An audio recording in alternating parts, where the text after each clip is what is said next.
Hello, എല്ലാവർക്കും നമസ്കാരം. ഇന്ന് നമ്മൾ ഉണ്ടാക്കാൻ പോകുന്നത് ഗ്രീൻ പീസ് കറി. വളരെ ടേസ്റ്റി ആയിട്ടുള്ളൊരു കറിയാണ്. ഇതെല്ലാവരും ഉണ്ടാക്കി നോക്കണം. ഈ വീഡിയോ കണ്ട് ഇഷ്ടമായാൽ എല്ലാവരും ലൈക്ക് ചെയ്യണം, ഷെയർ ചെയ്യണം, സബ്സ്ക്രൈബ് ചെയ്യണം. നമുക്ക് വീഡിയോയിലേക്ക് പോവാം. ഞാനൊരു ബൗൾ എടുത്തിട്ടുണ്ട്. അതിലേക്ക് 1 കപ്പ് ഗ്രീൻ പീസ് ഇട്ട് കൊടുക്കാം. ഉണക്ക ഗ്രീൻ പീസാണ് ഞാൻ ഇട്ട് കൊടുത്തിട്ടുള്ളത്.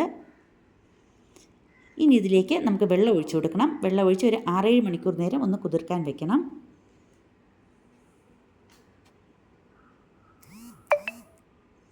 ഇപ്പം നമ്മുടെ ഗ്രീൻ പീസ് 6-7 മണിക്കൂർ കഴിഞ്ഞ് കുതിർന്നിട്ടുണ്ട്. ഞാനിതിനെ കഴുകി വൃത്തിയാക്കി എടുത്തിരിക്കുകയാണ്.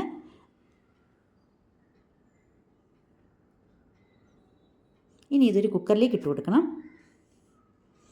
ഇനി ഇത് നമുക്ക് കുക്കറിലേക്കിട്ട് 1 കപ്പ് വെള്ളവും കൂടി ഒഴിച്ച് ഒന്ന് വേവിക്കാൻ വയ്ക്കാം. സ്റ്റൗ ഓണാക്കി ഇനി വയ്ക്കാം.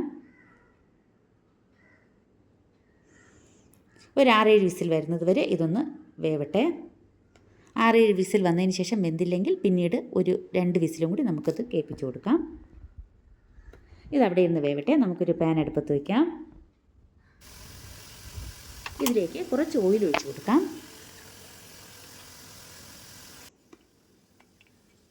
ഒരു സവാള നീളത്തിലരിഞ്ഞതാണ്, അതും കൂടി നമുക്കിതിലേക്ക് ചേർത്ത് കൊടുക്കാം. നന്നായിട്ടൊന്ന് ഇളക്കി കൊടുക്കാം. ഉള്ളിയൊക്കെ നല്ലൊരു ബ്രൗൺ കളർ ആവുന്നത് വരെ വഴറ്റിയെടുക്കണം.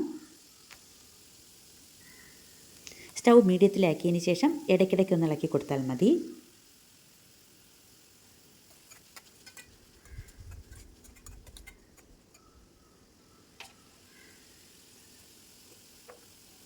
ഇത് പെട്ടെന്ന് ഉണ്ടാക്കാൻ പറ്റും. ഉള്ളി വഴറ്റുന്ന അത്രയും സമയമാണ് നമുക്ക് വേണ്ടത്. ഉള്ളി വഴറ്റി കിട്ടിക്കഴിഞ്ഞാൽ പിന്നെ ഇത് പെട്ടെന്ന് റെഡിയാവും. ഇനി ഇതിലേക്ക് നമുക്ക് ഇഞ്ചിയും വെളുത്തുള്ളിയും 1 ടേബിൾ സ്പൂൺ രണ്ടും കൂടി ചേർത്ത് കൊടുക്കാം. അരച്ച ഇഞ്ചിയും വെളുത്തുള്ളിയും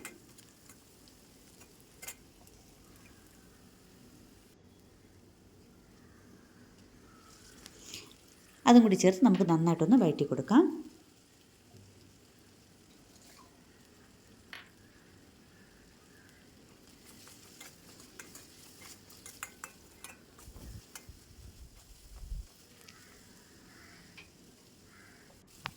ഇനി ഇതിലേക്ക് 2 പച്ചമുളക് നീളത്തിൽ മുറിച്ചതാണ്, അതും കൂടി ഇട്ട് കൊടുക്കാം. ഇതും കൂടി ചേർത്ത് നന്നായിട്ടൊന്ന് വഴറ്റി കൊടുക്കാം.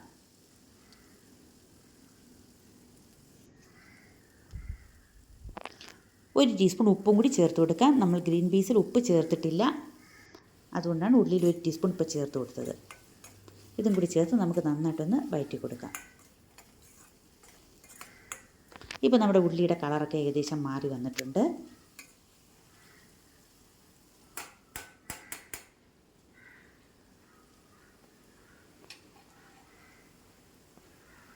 ഞാൻ ഓയിൽ കുറച്ചേ ഒഴിച്ചിട്ടുള്ളൂ. കൂടുതൽ വേണമെന്നുള്ളവർക്ക് കൂടുതൽ ഒഴിക്കാം.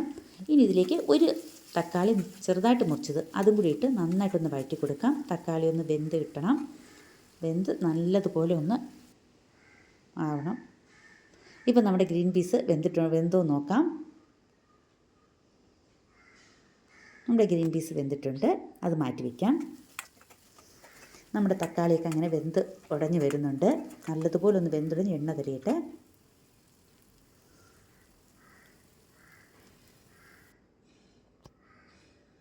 ഇനി ഇതിലേക്ക് നമുക്ക് പൊടികൾ ആഡ് ചെയ്ത് കൊടുക്കാം. 2 ടീസ്പൂൺ മല്ലിപ്പൊടിയും 1 ടീസ്പൂൺ മുളക് പൊടി ഇത്രയും ചേർത്ത് ഒന്ന് വഴറ്റി കൊടുക്കുക. അതിൻ്റെ പച്ചമണമൊക്കെ ഒന്ന് മാറണം. ഇനി ഇതിലേക്ക് 1/4 ടീസ്പൂൺ മഞ്ഞൾപ്പൊടി, 1 ടീസ്പൂൺ കുരുമുളക് പൊടി ഇത്രയും ചേർത്ത് നല്ലതുപോലെ ഒന്ന് വഴറ്റി കൊടുക്കാം. ഇനി ഇതിലേക്ക് 1 കപ്പ് വെള്ളവും കൂടി ചേർത്ത് കൊടുക്കാം. നല്ലതുപോലെ ഒന്ന് ഇളക്കി ഒന്ന് തിളയ്ക്കട്ടെ.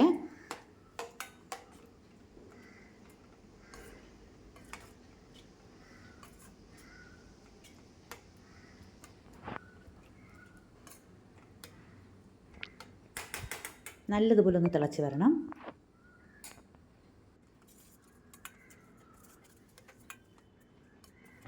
നമ്മുടെ ഉള്ളിയും തക്കാളിയെല്ലാം നന്നായിട്ട് വെന്തിട്ടുണ്ട്.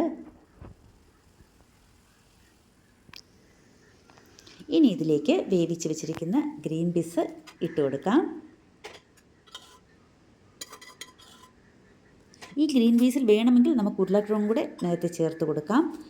ഞാനിപ്പോൾ ഉരുളക്കിഴങ്ങ് ഇതിൽ ചേർക്കുന്നില്ല, ഗ്രീൻ പീസ് മാത്രമേ ചേർക്കുന്നുള്ളൂ. ഇനി ഇതൊന്ന് നന്നായിട്ടൊന്ന് തിളയ്ക്കണം. 1 ടീസ്പൂൺ മസാലയും കൂടി ചേർത്ത് കൊടുക്കാം. ആവശ്യത്തിന് വെള്ളവും കൂടി ചേർത്ത് കൊടുക്കാം. നല്ലതുപോലെ തിളയ്ക്കട്ടെ. കുറച്ച് ഉപ്പും കൂടി ഇട്ട് കൊടുത്തിട്ടുണ്ട്.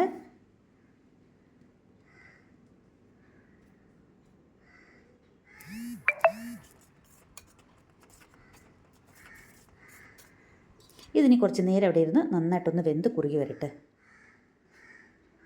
നമ്മളിത് ഓഫ് ചെയ്യുമ്പോഴത്തേക്ക് വെള്ളം കുറച്ച് ലൂസാക്കി എടുക്കുന്നതാണ് നല്ലത്. അത് ഇരുന്നൊന്ന് കുറുകി കിട്ടും. ഇനി ഇതിലേക്ക് കുറച്ച് കറിവേപ്പിലയും കൂടെ നമുക്ക് ചേർത്ത് കൊടുക്കാം.